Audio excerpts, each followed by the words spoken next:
성령으로 살 때, 내 힘으로 살 때라는 제목으로 하나님의 말씀을 살펴보겠습니다. 리더의 눈물이라는 책이 있습니다. 지난주부터 읽기 시작했는데요, 참 많은 생각을 하게 하는 글이 있었습니다. 이렇게 되어 있습니다. 미국에서는 스펙이 리더를 결정한다. 반면 예수님에게 리더의 결정적인 요건은 인격이다. 미국에서는 어떤 결과를 내놓느냐가 가장 중요하다. 반면 예수님 안에서는 어떤 사람이 되어 가느냐가 가장 중요하다. 미국에서는 물질적인 부와 권력, 지위로 성공을 평가한다. 반면 예수님 안에서는 물질적인 나눔, 겸손, 섬김으로 성공을 가늠한다. 미국에서는 리더들이 자신의 이름을 유명해지기 위해 일한다. 때로 예수님을 그 목적을 이루기 위한 수단으로 취급한다. 예수님 안에서는 리더들은 그분의 이름을 만방에 알리려고 하고 그 목적을 위해 자신의 지위와 능력, 영향력을 사용한다. 미국에서는 리더들이 인정을 받기 위해 애를 쓴다. 예수님 안에서는 리더들이 자신의 명예를 따르지 않고 언제나 남들에게 공을 돌린다. 미국에서는 리더십이 주로 너희 희생을 발판으로 내 영광과 행복을 추구한다를 의미한다. 예수님 안에서는 리더십은 언제나 내 희생을 통해 너의 성장과 온전함을 추구한다를 의미한다. 굉장히 다른 두 종류의 리더의 모습이 들어 있습니다. 사람들이 리더가 되려고 하는 이유가 어디 있을까요? 아마 대부분은요, 좀 더 나은 삶이 리더에 속해 있기 때문이라고 생각을 합니다. 좀 더 나은 것을 누리고 싶은데 그게 리더가 됐을 때에 더 많이 누릴 수 있다라는 거죠. 그런데 오늘 이 글에 보면요, 두 가지 완전히 다른 누림이 있다라는 거예요. 근데 이 두 가지 누림의 결정적인 차이가 어디서 생겨나느냐? 뿌리를 어디에 두고 있느냐에 따라서 결정이 된다고 얘기합니다. 미국에서는이라는 뿌리, 미국이라는 세상에 뿌리를 내리는 것과 예수님 안에서라는 뿌리, 예수님 안에 뿌리를 내리는 것에서 이런 큰 차이가 생겨난다라는 것이죠. 저는 이 글을 보면서 시편 1편 3절 말씀이 생각이 났습니다. 그는 시냇가에 심은 나무가 철을 따라 열매를 맺으며 그 잎사귀가 마르지 아니함 같으니 그가 하는 모든 일이 다 형통하리로다. 나무의 운명이 어디서 결정된다라고 얘기를 합니까? 뿌리를 어디에 내리느냐에 따라서 결정된다라는 거예요. 나무의 질이나 뿌리가 얼마나 튼실하느냐가 아니고 진짜 결정은 뿌리를 어디에다가 두고 있느냐에 의해서 결정된다라는 거죠. 시냇가에 뿌리를 내리면 어떻게 돼요? 풍성함을 누리게 되어 있다라는 거예요. 반면에 사막에 뿌리를 내리면 어떻게 됩니까? 아무리 풍성하려 그래도 메마른 것을 누릴 수밖에 없다라는 거죠. 이 시편 1편은요, 복 있는 사람이 누구인가에 대해서 노래하는 시예요. 이걸 우리에게 적용해 보면 이렇게 될 수 있습니다. 오늘 우리가 행복을 누리고 싶다면, 오늘 정말 행복하고 싶다, 그러면 어디에 관심을 둬야 되냐면 내 뿌리를 어디에 두고 있느냐를 관심을 가져야 된다는 거예요. 진짜 행복해지고 싶다면요, 내가 누리는 뿌리가 어디에 있는지를 점검하는 데서 시작해야 된다는 거죠. 그래서 오늘 말씀을 통해서요, 우리는 뿌리를 어디에 내리고 있는지를 좀 점검해 보셨으면 좋겠습니다. 오늘 말씀은 사울의 두 번째 전쟁 이야기입니다. 두 번째 전쟁은 블레셋과의 싸움이었습니다. 첫 번째 전쟁 이야기는 11장에 나와요. 암몬과의 싸움이었습니다. 근데 이 첫 번째 전쟁과 두 번째 전쟁의 분위기를 살펴보면요, 굉장히 다르다라는 것을 발견하게 되어집니다. 일단 모집된 군사들이요, 굉장히 다른 분위기예요. 암몬과 전쟁에 참가했던 군사들은요, 하나됨으로 똘똘 뭉쳐 있었거든요. 11장 7절에서 이렇게 묘사를 하고 있습니다. 한 결의에 소를 잡아 각을 뜨고 전령들의 손으로 그것을 이스라엘 모든 지역에 두루 보내어 이르되 누구든지 나와서 사울과 사무엘을 따르지 아니하면 그의 소들도 이와 같이 하리라 하였더니 여호와의 두려움이 백성에게 임하매 그들이 한 사람 같이 나온지라. 한 사람 같이 나왔대요. 똘똘 뭉쳤다라는 거죠.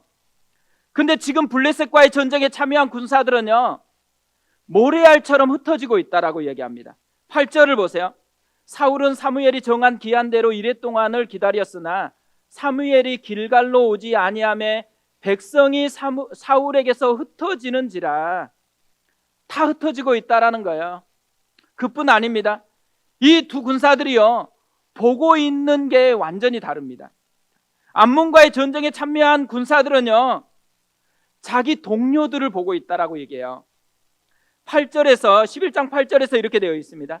사울이 베색에서 그들의 수를 세어보니 이스라엘 자손이 30만 명이요 유다 사람이 3만 명이더라. 혼자 싸우러 나오지 않았고 계속해서 사람들 함께 싸우려고 나온 동료들이 있다라는 거예요.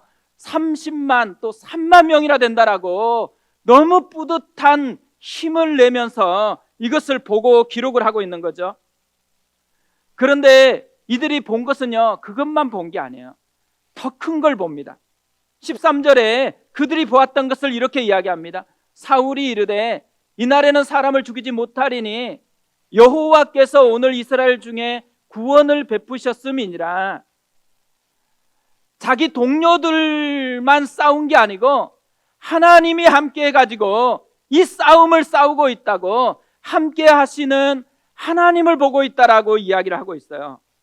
근데 반면에요, 지금 블레셋과 싸우려고 온 군사들은 뭘 보고 있을까요? 5절에 이렇게 되어 있습니다. 블레셋 사람들이 이스라엘과 싸우려고 모였는데 병거가 3만이요 마병이 6천 명이요 백성은 해변에 모래같이 많더라. 그들이 올라와 베다윈 동쪽 믹마스에 진침해. 자기 편이 몇 명 모였는지는 하나도 기록을 안 했어요. 안 보인다라는 거예요. 뭔만 보여요? 적군만 보여요. 근데 불행하게도 적군이 너무 뛰어나다라는 거예요. 적군의 위용만 지금 압도되어 가지고 보고 있다라는 거죠. 그래서 어떻게 돼요? 6절에 이렇게 되어 있습니다. 이스라엘 사람들이 위급함을 보고 절박하여 굴과 수풀과 바위 틈과 은밀한 곳과 웅덩이에 숨으며, 위급함이 보여지고 절박해지고 숨기 바빴다라고 얘기해요. 생각해 보세요. 암몬 사람과 싸우려고 나왔던 사람하고 지금 블레셋하고 싸우려고 나왔던 사람들은 다른 사람일까요? 같은 사람일까요? 대부분은요, 같은 사람이에요. 싸운 지 얼마 안 됐습니다. 암몬 전쟁에 참여했던 많은 사람들이 다시 블레셋과 싸움에 참전했거든요. 근데 완전히 달라요. 어제 그 사람이었는지 도저히 믿기지 않을 그런 모습을 보이게 있습니다. 이걸 보면 우리가 뭘 알 수가 있을까요? 같은 사람이어도요, 어려움 앞에서 반응하는 게 다를 수 있다라는 거예요. 어제는 사자처럼 용맹했는데 오늘은 양 같은 겁쟁이로 전락할 수 있다라는 것이죠. 엘리야도 그랬어요. 갈멜산에서 우상들과 싸울 때는요, 진짜 사자 같았습니다. 승리하고 내려오자마자요, 완전히 겁쟁이로 전락해 버렸습니다. 베드로도 그랬어요. 예수님이 잡히시던 그날 밤에 베드로는 완전히 겁쟁이 자체였습니다. 하지만 사도행전에 나오는 베드로는 완전히 달라요. 경고하면서 예수의 이름으로 말하지도 말고 가르치지도 말라고 위협을 했거든요. 근데 당당하게 이렇게 외칩니다. 우리는 보고 들은 것을 말하지 아니할 수 없다. 어떻게 이렇게 바뀔 수가 있을까요? 우리도 그럴 수 있다라는 거예요. 엘리야처럼 어제는 사자처럼 용맹하다가도 오늘 겁쟁이로 전락할 수 있다라는 거예요. 반대로 어제는 완전히 양 같은 겁쟁이였는데 지금은 사자같이 용맹스럽게 당당하게 나갈 수가 있다라는 거예요. 우리가요, 베드로처럼 됐으면 좋겠어요. 어제까지 승리하다가 오늘은 겁쟁이가 되는 게 아니고, 어제까지는 염려와 두려움에 가득 찼는데 예배드리는 지금 이 순간에는 사자처럼 변화되어서 하나님 앞에 서는 그 사람이 됐으면 좋겠어요. 우리는요, 어제 승리를 울고 먹는 사람이 아닙니다. 오늘 승리를 맛봐야 돼요. 지금 승리를 맛보아야 된다라는 거죠. 오늘은 우리가 그것을 좀 살펴보려고 하는 건데요, 오늘의 삶에서 승리를 맛보려면 어떻게 해야 될까? 먼저는요, 내 힘으로 사는 것이 아니라 성령으로 살아야 한다라는 것입니다. 어제 아람 군대와 싸울 때하고 오늘 블레셋 군대와 싸울 때 이들의 차이가 어디서 났을까? 성경은요, 모집하는 데서 선명하게 차이가 난다라고 우리에게 알려줍니다. 블레셋과 싸울 때에 모집되는 모습이 이래요. 3절 4절 이렇게 되어 있습니다. 요나단이 게바에 있는 블레셋 사람의 수비대를 치매 블레셋 사람이 이를 들은지라 사울이 온 땅에 나팔을 불어 이르되 히브리 사람들은 들으라 하니 온 이스라엘이 사울이 블레셋 사람들의 수비대를 친 것과 이스라엘이 블레셋 사람들의 미움을 받게 되었다 함을 듣고 그 백성이 길갈로 모여 사울을 따르니라. 그러니까 요약하면 사울이 온 땅에 나팔을 불었어요. 싸우자고. 그러자 온 이스라엘이 듣고 길갈에 모여가지고 사울을 따랐다, 이거예요. 반면에요, 아람과 싸울 때는 11장 6절 7절에 이렇게 묘사를 합니다. 사울이 이 말을 들을 때에 하나님의 영에게 크게 감동되매 그의 노가 크게 일어나 한 결의에 소를 잡아 각을 뜨고 전령들의 손으로 그것을 이스라엘 모든 지역에 두루 보내어 이르되 누구든지 나와서 사울과 사무엘을 따르지 아니하면 그의 소들도 이와 같이 하리라 하였더니 여호와의 두려움이 백성에게 임함에 그들이 한 사람 같이 나온지라. 블레셋과 싸울 때 나온 군사들의 모습하고 암몬과 싸우려고 나오는 모습의 차이가 뭐예요? 하나님의 영에게 크게 감동됨에와 여호와의 두려움이 임하게가 차이예요.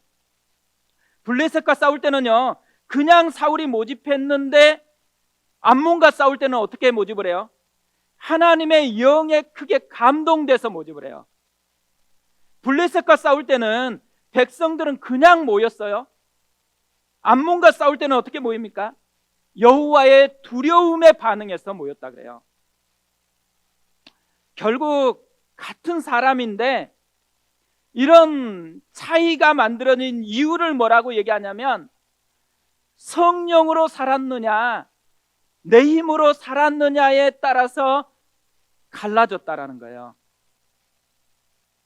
지혜롭다라는 것은요, 진짜 중요한 것을 중요하게 여길 줄 알고 사소한 것을 사소하게 여기는 것입니다. 민감할 때 민감하고 둔감할 때 둔감한 것이에요.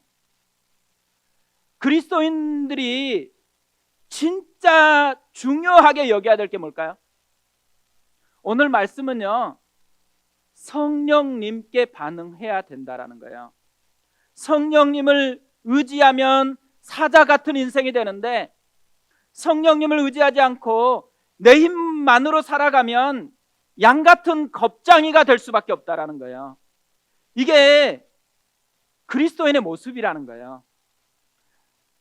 복음서의 제자들과요, 사도행전의 제자들의 모습을 보면 이것을 정말 잘 보여줍니다. 복음서의 제자들은요, 다 문제가 많았어요. 그래서 네 믿음이 어디 있느냐, 계속 예수님이 계속 잔소리를 했어요. 그런데 사도행전이 되어지면 제자들이 웬일인지 완전히 변해버렸습니다. 복음서하고 사도행전에는 차이가 딱 하나밖에 없어요. 성령님이 임했느냐 그렇지 않느냐예요. 복음서에서는요, 내 힘으로만 살았어요. 사도행전에서는 성령으로만 살아가고 있어요. 그러다 보니까 이런 놀라운 차이가 인생 가운데 나타나고 있다는 거죠. 우리가요, 성령으로 살아야 됩니다. 하나님은 우리를 성령으로 살라고 초대했다라는 거예요. 근데 문제는요, 많은 사람들이 어제까지만 해도 성령으로 살아갔어요. 근데 오늘은 자기 힘으로 살아버린다라는 거예요. 이게 이스라엘의 문제였다라는 거죠. 근데 이스라엘만 그런 게 아니더라고요. 갈라디아 교회도 그랬습니다. 그래서 갈라디아서 3장 2절에서 바울이 이렇게 책망을 해요. 너희가 이같이 어리석으냐, 성령으로 시작했다가 이제는 육체로 마치겠느냐. 어제까지만 해도 너희가 성령으로 살았지 않냐. 근데 왜 오늘은 네 힘으로만 살아가냐. 그것 때문에 너희가 이렇게 망한 거 아니냐. 이렇게 책망하는 거예요. 그러면서 바울은요, 그리스도인이 살아가야 될, 진짜 붙들어야 될 한마디의 메시지를 에베소서 5장 18절에서 이렇게 말씀을 해요. 술 취하지 말라.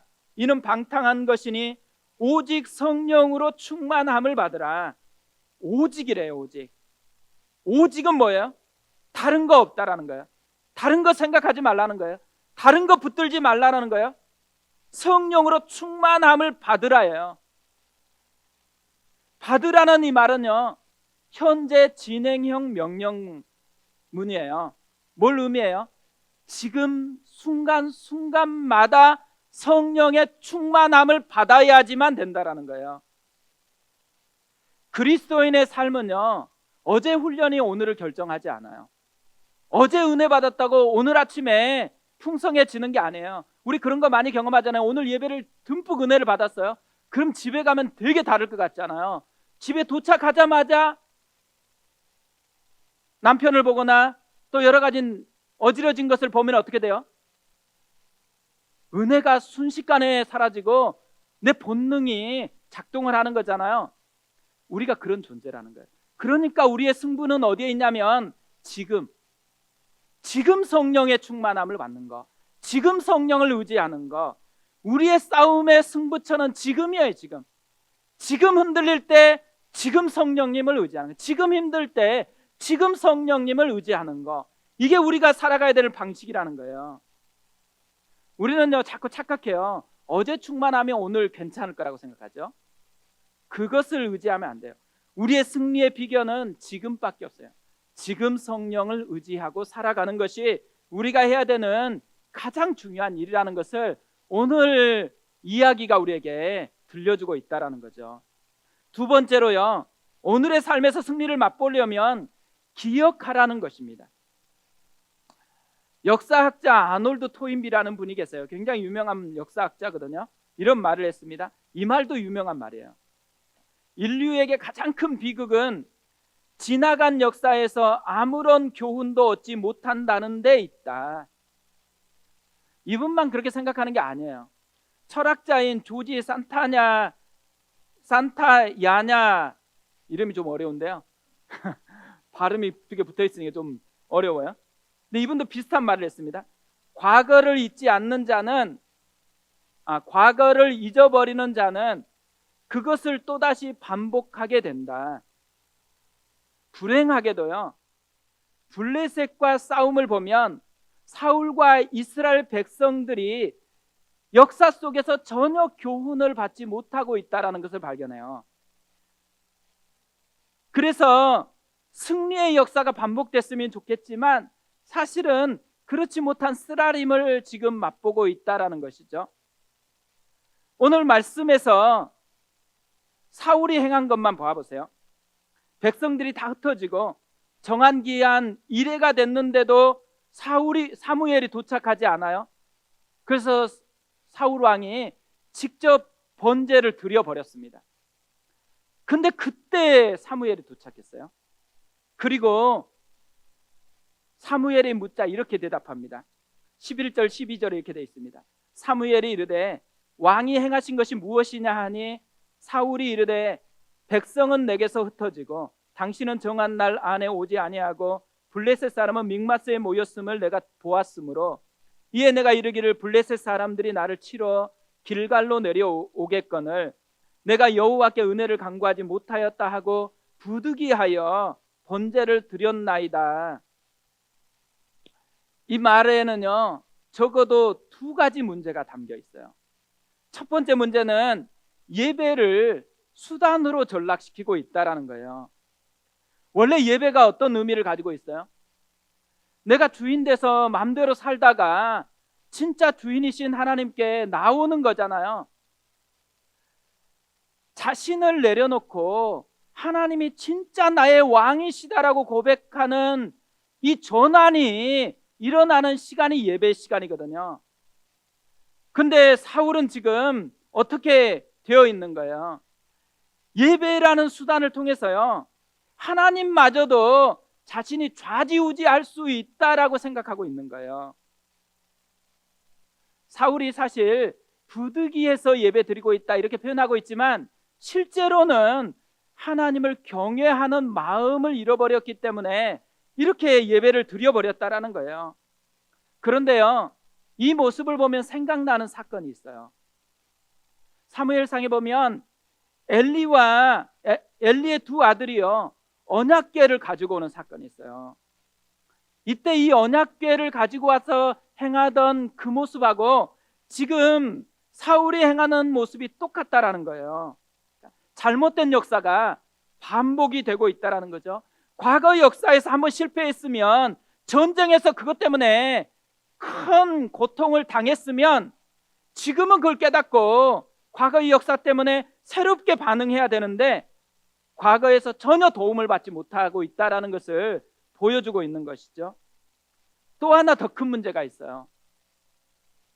사울과 이스라엘 백성들은요 진짜 기억해야 될 것을 기억하지 못한다는 거예요. 말씀을 기억하지 못하고 있어요. 신명기 20장 1절에서 이렇게 싸움이 일어났을 때 이스라엘 백성이 뭘 해야 되는지를 미리 얘기해 주었어요. 네가 나가서 적군과 싸우려고 할 때에 말과 병거와 백성이 너보다 많음을 볼지라도 그들을 두려워하지 말라. 애굽 땅에서 너를 인도하여 내신 내 하나님 여호와께서 너와 함께 하시느니라. 이스라엘의 전쟁은요 세상 전쟁과 다르다라는 거예요. 무기나 숫자에 달린 게 아니고 하나님의 손에 달려 있다라는 거죠. 특히요 여기 나오는 말과 병거와 백성, 이것은요 오늘 블레셋 군대를 표현할 때 보이는 병거와 마병과 백성과 같은 말이에요. 의도적으로 지금 신명기에 있었던 그 말을 그대로 가지고 와서 블레셋 군대에 그대로 적용하고 있다라는 거예요. 뭘 지금 메시지로 던지고 있는 거예요? 이들이 이렇게 지금 두렵고 흔들리고 있는 이유가 뭐냐면 말씀을 기억하지 않기 때문이라는 거예요. 한 사람이라도 이 말씀을 붙들었다, 이 말씀을 기억했다, 그리고 이 말씀이 여기 있다라고 외치기만 했으면 어떻게 됐겠어요? 얼마나 좋았겠어요. 한 사람도 이 말씀을 기억하지 못했습니다. 다른 말씀도 아니잖아요. 전쟁에서 어떻게 싸워야 할 것인가를 보여주고 있는 실제적인 적용을 담고 있는 말씀인데도 이 말씀을 잊어먹고 있다라는 거죠. 근데 더 심각한 게 있어요. 암몬과 싸움에서는요 이 말씀을 사울과 이스라엘 군대가 직접 경험했다라는 거예요. 11장 13절에서 사울이 자신의 입으로 자기가 경험했던 것을 이렇게 고백하고 있어요. 사울이 이르되 이날에는 사람을 죽이지 못하리니 여호와께서 오늘 이스라엘 중에 구원을 베푸셨음이니라. 암몬과 싸움에서 뭘로 이겼다라는 거예요? 군사나 이런 것 때문이 아니고 하나님으로 인해서 이겼다라고 그렇게 고백을 하고 있어요. 분명히 얼마 전 싸움에서는 하나님이 함께해서 이긴다라는 것을 선명하게 경험을 했어요. 근데 지금 또 싸워야 되는데 지금은 전혀 작동을 하지를 않고 있습니다. 전혀 기억을 하지 못하고 있다라는 거예요. 근데 안타까운 것은요, 우리도 이럴 때가 되게 많다라는 거예요. 우리뿐만 아니라 저도 그래요. 저도 제 인생을 이렇게 비춰보면 흑이 있고 백이 있잖아요. 잘할 때 있고 잘 안 될 때가 있잖아요. 잘 안 될 때 찾아보면요, 어김없이 발견되는 거, 말씀을 붙들고 그것과 씨름하는 게 아니에요. 상황이나 내가 가지고 있는 근심거리하고 계속 싸움하고 씨름할 때밖에는, 그것밖에는 내 안에 작동하지 않는다라는 거예요. 말씀이 내 삶에 작동하지 않으면요, 나는 상황의 종이 될 수밖에 없어요. 문제의 종이 될 수밖에 없어요. 그러니까 두려움에 떠는 건 어떻게 보면 당연한 일이 될 수밖에 없다라는 것이죠. 다윗 왕하고 사울 왕의 결정적인 차이가 있다면요, 기억의 흔적의 차이예요. 다윗은 굉장히 어려움을 많이 겪었거든요. 그때마다 하나님을 만났어요.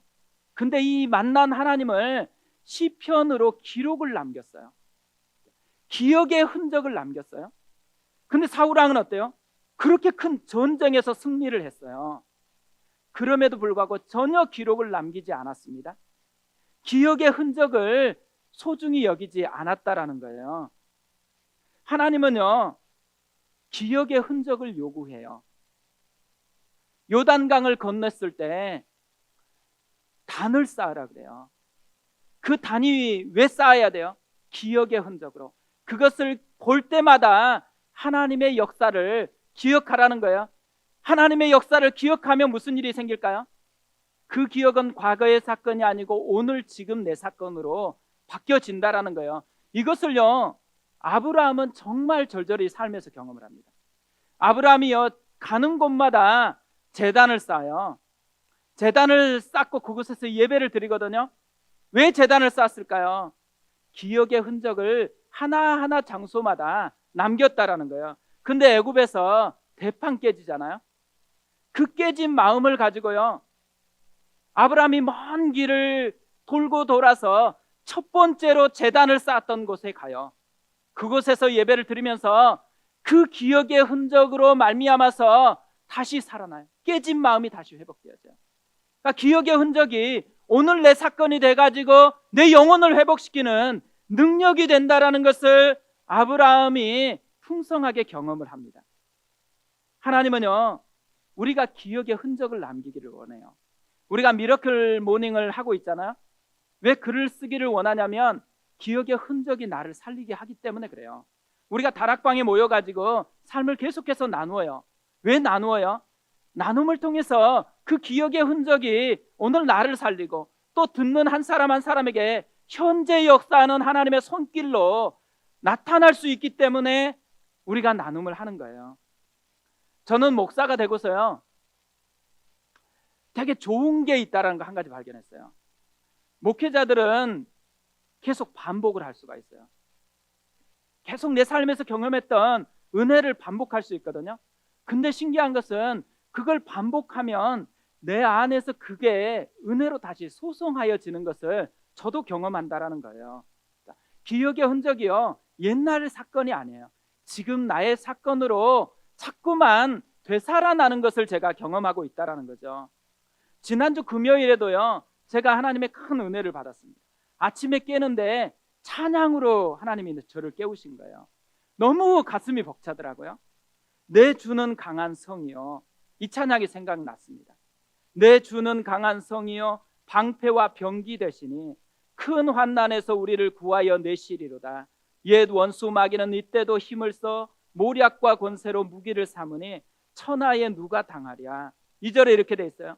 내 힘만 의지할 때는 패할 수밖에 없도다. 힘 있는 장수 나와서 날 대신하여 싸우네. 이 장수 누군가? 주 예수 그리스도 만군의 주로다.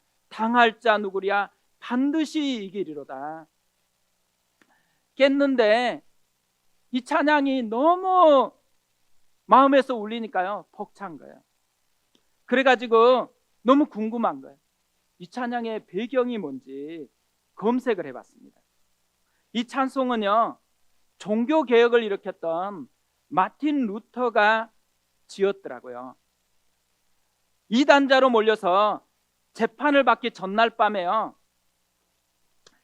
시편 46편 1절을 보았나 봐요. 하나님은 우리의 피난처시요 힘이시니 환난 중에 만날 큰 도움이시라. 이 말씀에 영감을 받아가지고 찬양을 지은 거예요. 다음날 루터가 그 유명한 재판 자리로 나갈 때요, 이 찬양을 부르면서 나갔대요.